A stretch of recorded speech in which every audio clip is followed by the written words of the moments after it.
la rupture de l'économie trouée, j'ai identifié plusieurs trous que vous aurez l'occasion de lire dans le document.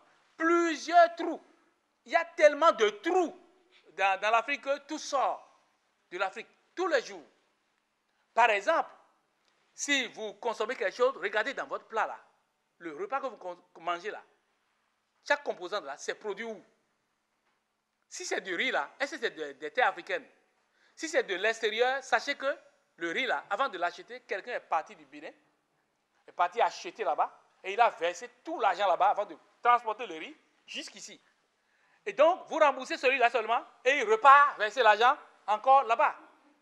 Donc, là, le Bénin se vide de l'argent. Et puis, les gens pensent que si quelqu'un importe beaucoup là, la personne là développe le pays. Non, la personne sous-développe le pays. Les gens pensent que comme la personne paye la douane, ça développe le pays. Non. Chaque fois que quelqu'un importe l'objet, arrivé au port, la personne dédouane. Donc la personne dépense. Au Bénin, ici, c'est 49,75, ça dépend de l'article. Donc, si l'article a coûté, si le conteneur a coûté 100 millions, on va dépenser 50 millions pour dédouaner, n'est-ce pas? Les 50 millions seront répartis sur chaque article et vous allez rembourser. Vous comprenez? Vous allez rembourser l'importateur qui ira encore verser tout ça là-bas. Donc, c'est notre argent qui tourne seulement au niveau de la douane. Ce ne sont pas des devises extérieures. C'est quand on fabrique localement et qu'on amène à l'extérieur qu'on ramasse des devises extérieures et on rentre avec l'argent chez soi. Vous me comprenez? C'est très important. Il faut que dans les 50 ans à venir, là, si nous voulons développer, qu'on soit dans cette politique de production locale. Quand on ne produit pas, on ne se développe pas. Quand on ne produit pas, on ne se développe pas. Et moi, j'ai toujours dit que pour industrialiser un pays, il faut d'abord le contexte, c'est-à-dire le contexte de paix. S'il y a le contexte de paix, il faut le second puissant facteur que j'appelle l'État.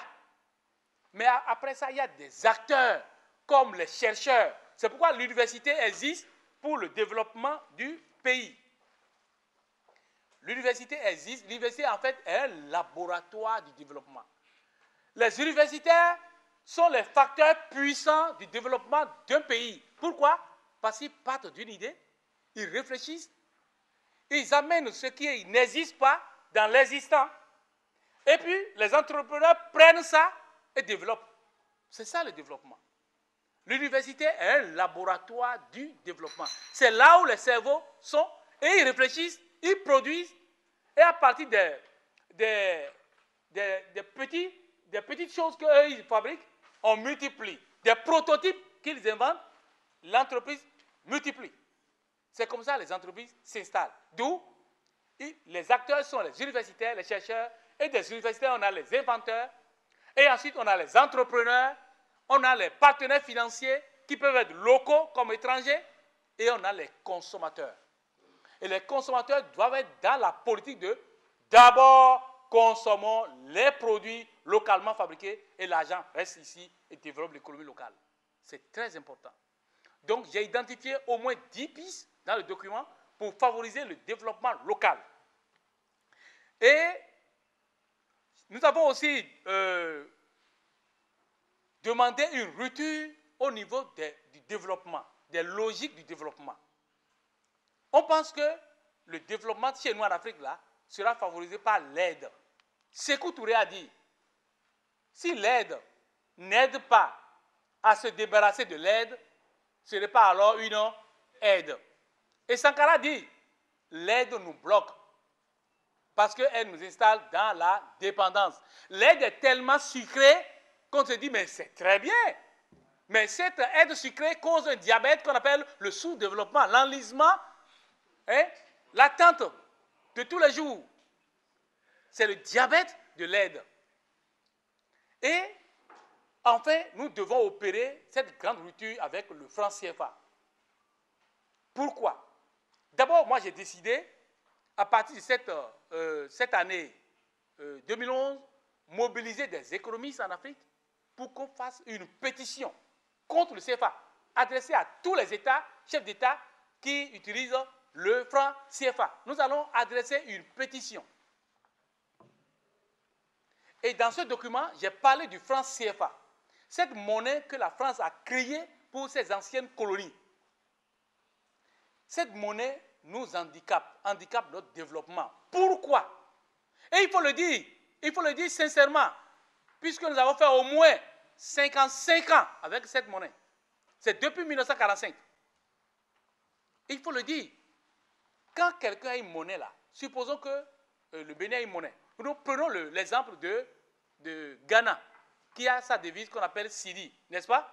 Ou le Nigeria qui a le Naira. Si une nation a une monnaie, et cette nation va vendre ses matières premières, les matières premières se vendent en dollars, toujours en dollars sur le marché mondial. Alors, donc, vous vendez en dollars, vous recevez le dollar, vous rentrez avec votre dollar, et vous avez le dollar. Donc, il y a des devises étrangères qui sont rentrées chez vous, n'est-ce pas? Mais les États qui utilisent le franc CFA, ils vendent leurs matières premières sur le plan, le marché international, en dollars. Mais le dollar ne rentre pas chez eux. Le pays qui leur imprime le CFA reçoit tout le dollar. Et leur rentre dans son imprimerie, imprime un papier qu'on appelle le franc CFA. Et donc, nous, on fait rentrer le franc CFA qui n'est même pas échangeable dans le monde. On ne sort pas. Qui va avec le franc CFA? Personne. On l'utilise seulement ici. Et même en Afrique de l'Ouest, si vous allez en Afrique centrale, c'est encore différent. Le même CFA ne rentre pas au Cameroun, ne rentre pas au Gabon. Vous voyez? Et c'est les mêmes États utilisant la même monnaie.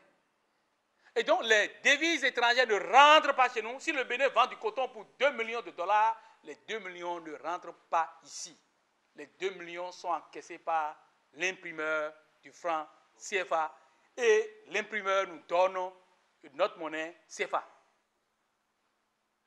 Et pour aller en Amérique acheter quelque chose, nous n'avons pas de devise. Vous comprenez? Nous n'en avons pas. Nous devons alors changer encore. Et c'est grave. Dans cet esclavage monétaire, nous n'avons aucune souveraineté monétaire. Et si un État n'a pas une souveraineté monétaire, l'État là n'existe pratiquement pas. Pourquoi? Quand on utilise la monnaie CFA au cours de l'année, il y a des gens qui déchirent, ça tombe dans le puits, ça tombe dans l'eau, ça disparaît. Il faut que l'imprimeur du franc CFA puisse faire encore le CFA pour remplacer les monnaies, les billets qui disparaissent. Mais quand un État a un problème, par exemple, et si la France vous fait tomber l'État là, la France cesse d'imprimer seulement. Vous comprenez? Le pays va tomber, c'est sûr, c'est très sûr. On vous fait cette vanne-là et vous tombez. Par exemple, si le Burkina vient vendre cette tomate, tout ça là ici, le franc CFA du Bénin sort, n'est-ce pas? Cette monnaie sort du pays et à un moment donné, il n'y en aura plus. Parce qu'on ne coupe plus, la Banque centrale ne fait plus rentrer dedans, c'est fini. On tombe. C'est tellement facile. Mais si nous avions notre propre monnaie, est-ce qu'on allait dépendre de quelqu'un? Non. Si vous n'avez pas votre poche, vous n'avez rien. C'est ça dans la vie. Si vous n'avez pas votre poche en main là, vous n'avez rien. Et tous ces pays en Afrique n'ont pas leur poche chez eux. La poche est ailleurs. Si votre poche est chez moi, est-ce que vous pouvez être indépendant? Vous êtes indépendant? Non, vous êtes dépendant de moi. Si votre poche est chez moi. Il faut que, après 55 ans d'utilisation du franc CFA, les Africains utilisant le franc CFA s'arrêtent et qu'on batte notre propre monnaie pour que, en vendant des matières, en vendant des produits, que les devises nouvelles rentrent chez nous. Si nous voulons sortir de l'esclavage systémique qu'est la colonisation, il faut sortir aussi de cette domination monétaire. Sinon, c'est foutu encore pour nous pour les 50 ans à venir. Et en tant que natif de l'Afrique, et en tant qu'Africain, en tant qu'un intellectuel africain, je pense que c'est mortel de se taire. C'est mortel de se taire. C'est une démission, c'est suicidaire de se taire. On ne doit pas se taire face à ces choses. Et c'est pourquoi nous allons faire une pétition adressée. Dans ce document, j'ai posé une question aux économistes africains. Je voudrais lire la question si vous me permettez. Voilà. J'ai dit à la fin du document ce que j'ai écrit sur le CFA. J'ai dit ici,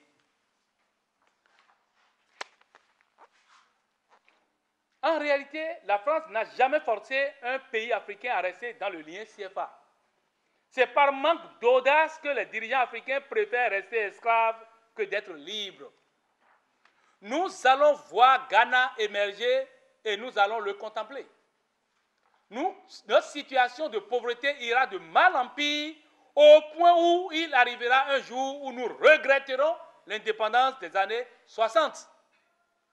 Nous avons oublié qu'aucun pays ne se développe avec la monnaie d'un autre. Quelques questions doivent être posées aux grands économistes africains de la zone franc CFA. Première question. Pourquoi vous laissez nos pays s'aliéner avec le franc CFA? Deuxième question. Connaissez-vous réellement le franc CFA? Troisième question. À qui profite-t-il? Enfin, en êtes-vous fiers? Il faut qu'on se pose ces questions. Le franc CFA profite à qui? Qui profite du franc CFA? Mais si nous avions, nous aussi, si le Bénin avait un pays au monde où nous imprimons sa monnaie et que toutes ces devises étrangères qui doivent rentrer chez lui rentrent chez nous, mais nous sommes partis. Vous comprenez? C'est un puissant obstacle à notre progrès, le franc CFA.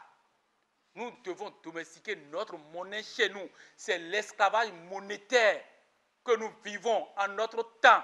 Nous devons sortir. Et la France n'a jamais imposé ça à un pays.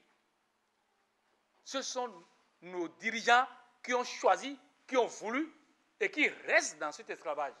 Et pour les 50 ans à venir, nous devons briser ces liens-là et être libres, totalement libres. Sinon, nous n'irons nulle part. Nous allons regretter. Lorsque nous allons faire les 100 ans d'indépendance, nos enfants vont dire, mais pourquoi ceux-là étaient devenus indépendants? On devrait rester dépendants parce que notre situation est pire qu'avant. Alors que dans la vie, c'est l'indépendance qui développe. J'ai toujours dit que pour le développement de l'Afrique, il nous faut 5 principes.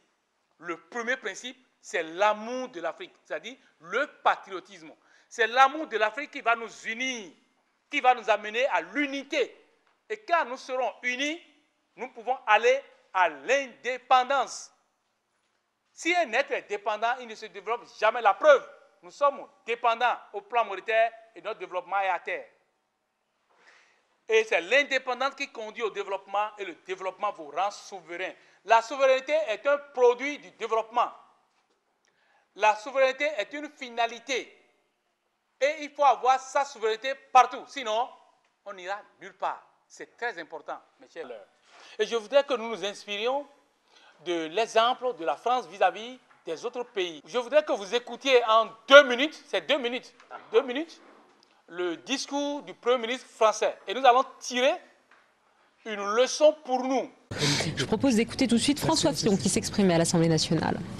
Prochaine séance. De la crise de Cuba à la première guerre en Irak, de la crise des euromissiles au 11 septembre 2001, la France ne s'est jamais départie de son amitié à l'égard du peuple américain. La France, alliée mais pas vassale, fidèle mais insoumise, toujours fraternelle mais jamais subordonnée, voilà la nature de notre relation avec l'Amérique. Notre nation ne reçoit d'ordre de personne. Elle doit être libre de décider par elle-même et pour elle-même. J'ai dit, mais vous avez écouté, hein? Si la France ne reçoit d'ordre de personne et n'est pas subordonnée, et doit être libre de décider par elle-même et pour elle-même, vous les francophones, nous les francophones, nous devons être libres, très libres et jamais subordonnés. Nous devons décider par nous-mêmes et pour nous-mêmes aussi. Vous comprenez? C'est très important. C'est très, très important. Vraiment important. C'est pourquoi il faut sortir de tous les types d'esclavage. Et surtout de l'esclavage du pouvoir et l'esclavage monétaire et économique et financier pour notre développement. Faisons comme la France par rapport aux autres pays. Ne soyons plus jamais subordonnés, ne soyons plus jamais des esclaves pour n'importe qui dans ce monde. Soyons libres. Merci beaucoup.